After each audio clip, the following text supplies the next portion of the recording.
మా ఇంటి ముందు కారు తీసుకొచ్చి పెట్టాయండి వంశీ మాజీ ఎమ్మెల్యే. అక్కడ మేము నిలబడ్డాం, ఇది ఓటింగ్ గురించి చూసుకుంటా నిలబడితే అతను కారు సీరియస్గా రివర్స్ చేసుకుంటా వస్తూ ఉంటాడు. ఒక ఆయనకి తగలబోయింది. ఏంటిది ఇతను రివర్స్ చేసేటప్పుడు నిదానంగా రావాలి కదా అన్నాడు. అతను సీరియస్గా చూసి ట్రా అంటున్నాడు. ఆయన పక్కకు వచ్చాడు. నేను ఆయన తీసుకొచ్చాక రివర్స్ చేసుకుని బూతులు తిట్టుకుంటా హార్న్ వేసుకుంటా బాగా. సీసీ కెమెరాలో మొత్తం రికార్డింగ్ ఉంది. ఈ విధంగా వచ్చి మా ఇంటి ముందు పెట్టాడు. అక్కడ రండి,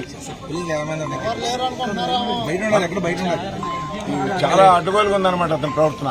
This is the fourth time ఇవాళ వచ్చింది.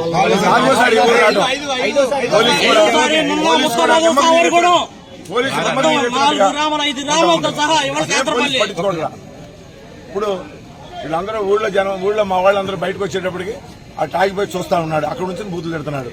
ఎవరు బయట వీళ్ళందరూ నా గ్రామస్తులు, వీళ్ళందరూ ఇలా జరుగుతుందని వచ్చారు. వీళ్ళందరికీ చూసి అతను అమ్మట ఒక 20-30 మంది కారులో వచ్చిన వాళ్ళు, బయట ఊరాళ్ళు ఆగం చేయడానికి కూర్చుని కేకలు పెడతా ఉన్నాం. పోలింగ్ స్మూత్ గా జరుగుతుంది. పోలింగ్ లో అతనికి మైనస్ పడుతుందన్న ఉద్దేశంతో ఇవన్నీ పిచ్చి పనులని చేస్తా ఉన్నాడు అతను. ఈ పిచ్చి పనులు ఈ గ్రామానికి కదండి, అతను అన్ని గ్రామాల్లో చేస్తున్నాడు.